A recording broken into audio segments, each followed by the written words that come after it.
Raja Suci dari Prancis, kisah Louis sang kesalehan. Angin musim semi menyapu pelataran istana. Puisi pada suatu pagi yang cerah di tahun 1204, ketika Ratu Blanche dari Kastel melahirkan seorang putra yang kelak akan dijuluki sebagai Raja Suci. Anak itu diberi nama Louis, seorang pangeran kecil yang kelak akan mengukir namanya dalam sejarah, bukan hanya sebagai penguasa, melainkan sebagai panutan kesalehan, keadilan, dan pengorbanan. Louis tumbuh dalam asuhan ibundanya, Ratu Blanche, seorang wanita yang keras dan religius, yang menanamkan dalam hati anaknya satu keyakinan mutlak, lebih baik engkau mati, anakku, daripada melakukan dosa berat. Dari istana Saint-Germain-en-Laye ke kapal-kapal sunyi tempat ia merenung dan berdoa, Louis muda dibesarkan dalam bayang-bayang bela dan tugas kenegaraan. Pada usia 12 tahun, takdir memanggil. Raja Louis VIII wafat, dan Louis, meski masih remaja, dimahkotai sebagai Raja Prancis. Masa kecilnya terenggut, digantikan oleh mahkota yang berat dan penuh tanggung jawab. Ibundanya menjadi wali penguasa, namun Louis sendiri, bahkan sejak belia, telah menunjukkan kecerdasan tajam dan hati yang terbuka bagi rakyatnya. Ketika usia menjejak 21, Louis mengambil alih kekuasaan penuh. Ia menikahi Marguerite dari Provence, seorang wanita yang lembut namun kuat, yang setia menemaninya dalam suka dan duka, dalam istana dan medan perang. Kerajaannya membentang luas, namun bagi Louis, tugas sebagai raja bukan sekadar memerintah, melainkan melayani. Ia memerintah dengan tangan adil, membentuk dewan istana yang mendengar gugatan rakyat, melarang para bangsawan bertindak sewenang-wenang, memperkuat hukum dan mendirikan rumah sakit, tempat penampungan orang miskin, serta biara-biara.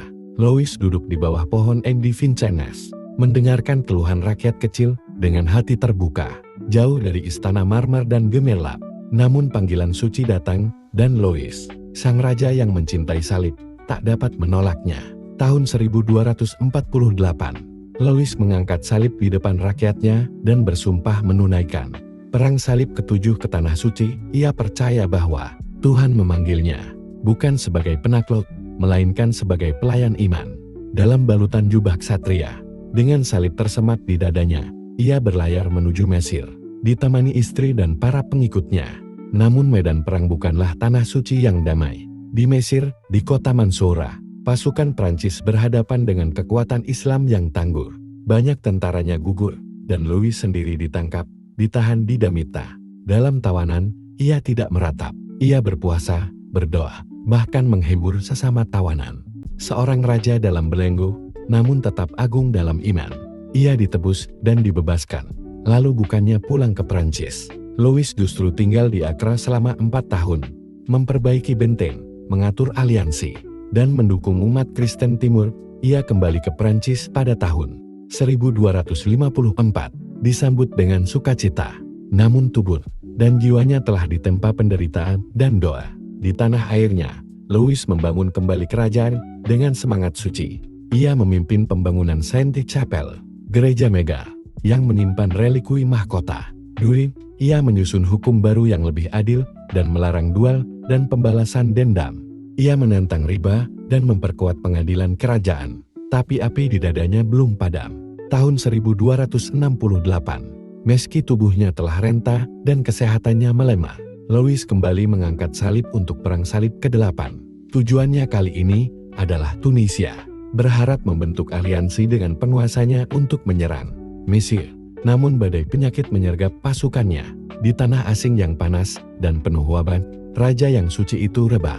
Tanggal 25 Agustus tahun 1270, Louis IX meninggal di tenda perangnya, dikelilingi oleh doa, bisikan Injil, dan nama Tuhan di bibirnya.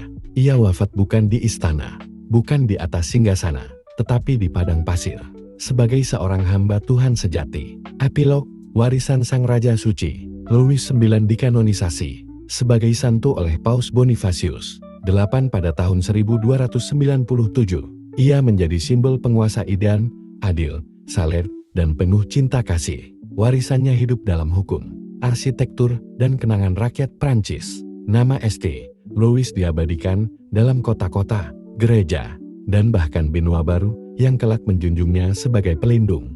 Ia bukan hanya seorang raja, Ia adalah panutan, seorang manusia yang mendekatkan mahkota dengan salib dan menjadikan kekuasaan sebagai bentuk pelayanan tertinggi kepada umat dan Tuhan. Bab 1 Cahaya di Poissy. Tahun 1204, langit Poissy diselimuti kabut lembut. Namun di dalam istana kerajaan, nyala api telah dinyalakan untuk menyambut kehidupan baru.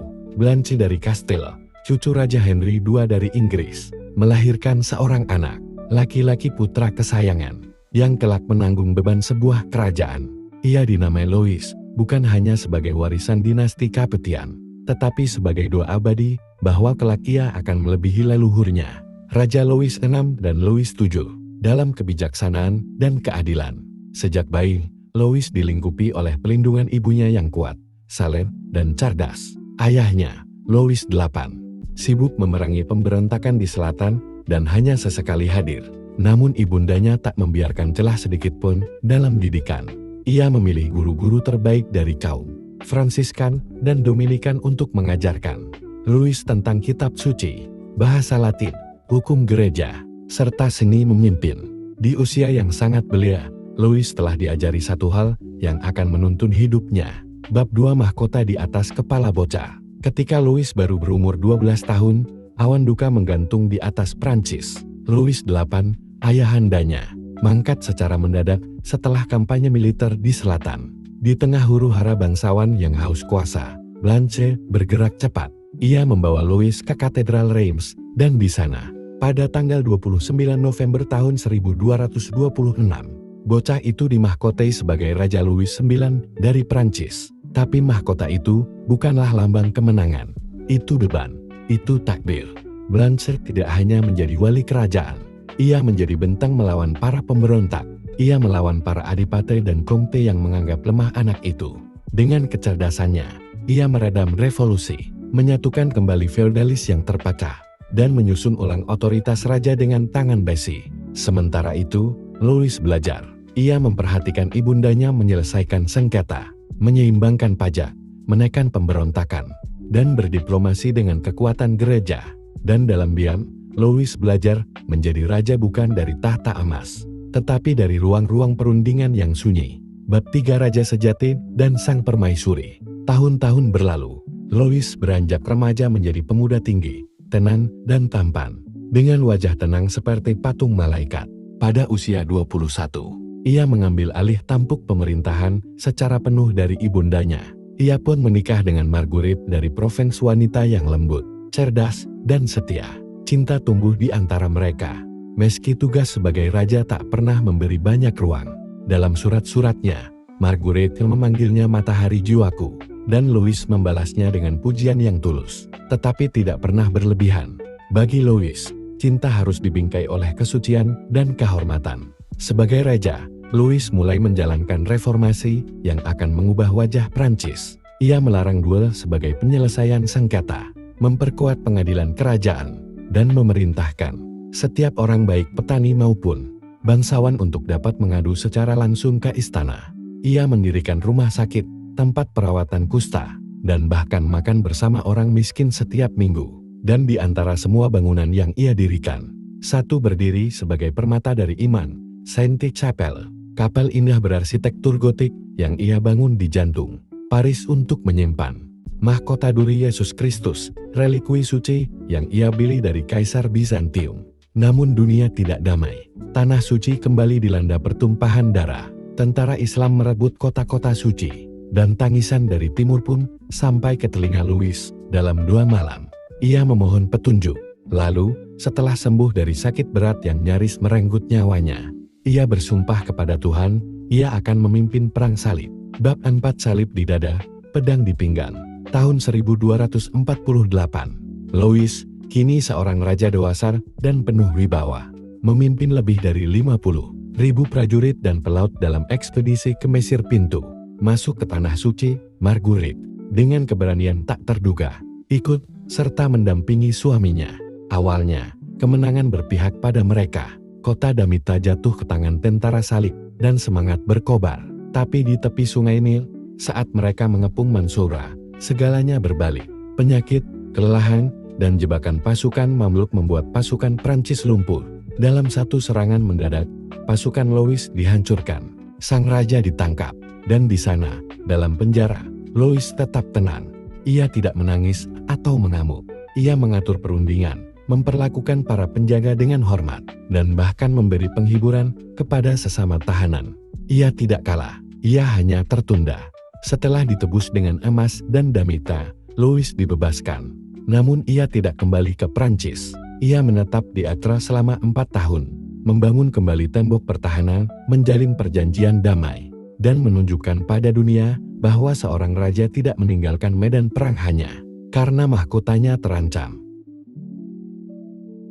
Jika engkau ingin menjadi raja yang baik, cintailah Tuhan lebih dari tahtamu. Jangan pernah biarkan dirimu dikuasai oleh amarah, sebab murka adalah iblis yang menutupi kebenaran.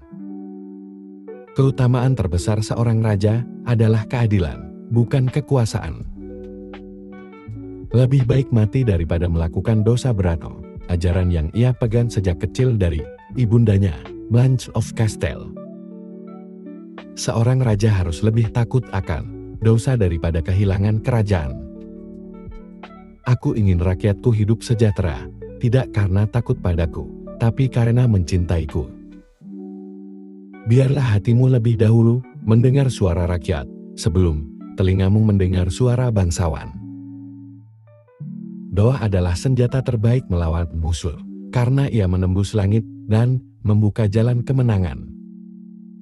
Aku akan berdiri di hadapan Tuhan, bukan sebagai raja, tapi sebagai hambanya.